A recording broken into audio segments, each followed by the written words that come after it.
আপনারা নিজের টাকায় তেল কিনে আনতেছেন, কারো টাকায় না, কেউ মাথায় পিস্তল ধরে নেই।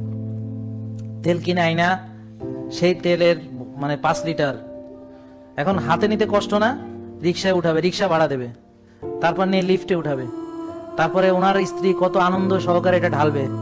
আর যেহেতু দাম কম, ঢালতে অসুবিধা নেই, ঢেলে দাও, হ্যাঁ বেশি করে ঢেলে দিচ্ছে।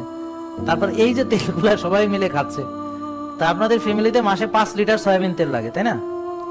না কয় লিটার লাগে? 6 লিটার, 5 লিটার, হ্যাঁ হ্যাঁ। তো 5 লিটার সয়াবিন তেল লাগে, তাহলে আপনারা পার হেড প্রায় 1 লিটার করে খাচ্ছেন মাসে। তাহলে এখন ওনার বয়স কত? তাহলে 50, 10 বছর বাদ দিলাম, তাহলে 40 বছর ধরে সে মাসে 1 লিটার করে খায়। তাহলে 12 মাসে 1 বছর, তাহলে বছরে কয় লিটার খায়? 12 লিটার। আর 40 বছরে 400, ঠিক করে বলেন কত?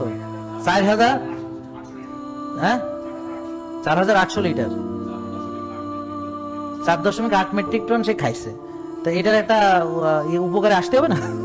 এই উপকারটাই আপনার পুরস্কার। মানে ধরেন ডায়াবেটিস, ব্লাড প্রেশার, আপনার প্রেশার আছে? কি আছে রোগ? না না, কি রোগ আছে আপনার?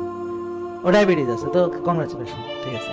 তার মানে না, এত কষ্ট করছে, এত টাকা খরচ করছে ডায়াবেটিসের জন্য,